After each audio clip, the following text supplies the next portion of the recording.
La clase 2 la vamos a dedicar a estudiar la sociedad moderna. Tenéis que leer, como ya habréis visto, la página 131 del libro. Aquí podemos ver unas pirámides de cómo era la sociedad en la Edad Moderna. Como ya sabéis, la sociedad continuó dividida en tres estamentos. La parte alta estaba el rey y la reina.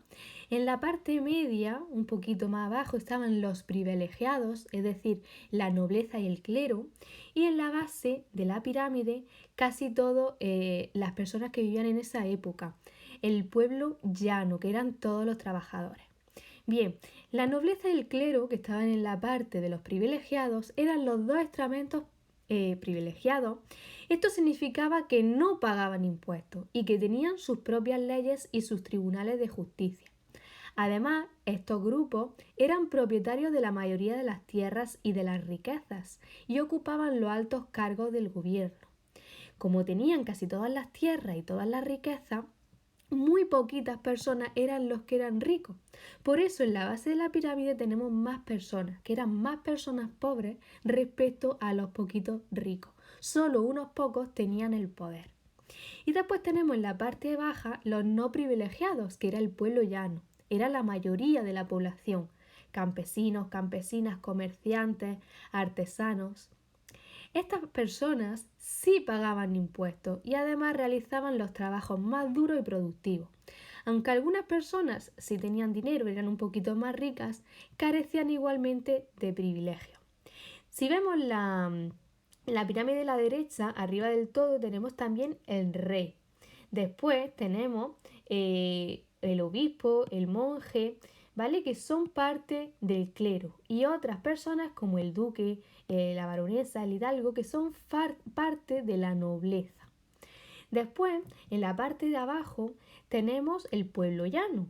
Una parte de ese pueblo trabaja en el campo y tenemos personas como el jornalero, el bracero, los campesinos, el arrendatario, el propietario, ¿vale?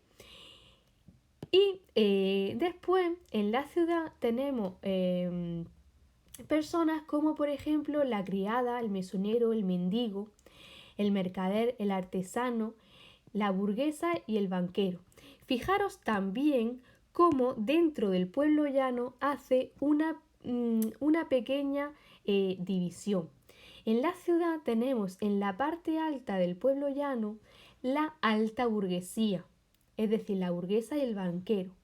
¿Por qué burguesía? Porque las personas que vivían en la ciudad se consideraban burgueses, ¿vale? Ahora, la pequeña burguesía estaba el mercader y el artesano. Y después el pueblo llano, que eran los que tenían menos privilegios, teníamos la criada, mesonero y el mendigo, entre otros de ellos. Y en el campo a las personas se les llamaban campesinos. Ya no era burgueses ni burguesía, eran campesinos, ¿vale? Y en la parte alta teníamos quien tenía un poquito más de dinero, que era el propietario. Después teníamos la campesina o campesino y el arrendatario. Y en la parte más baja, quien menos privilegios tenía, eran los jornaleros y los braceros. ¿Os dais cuenta? En esta segunda pirámide, además, él divide la parte de los no privilegiados en las personas que vivían en la ciudad y los que vivían en el campo.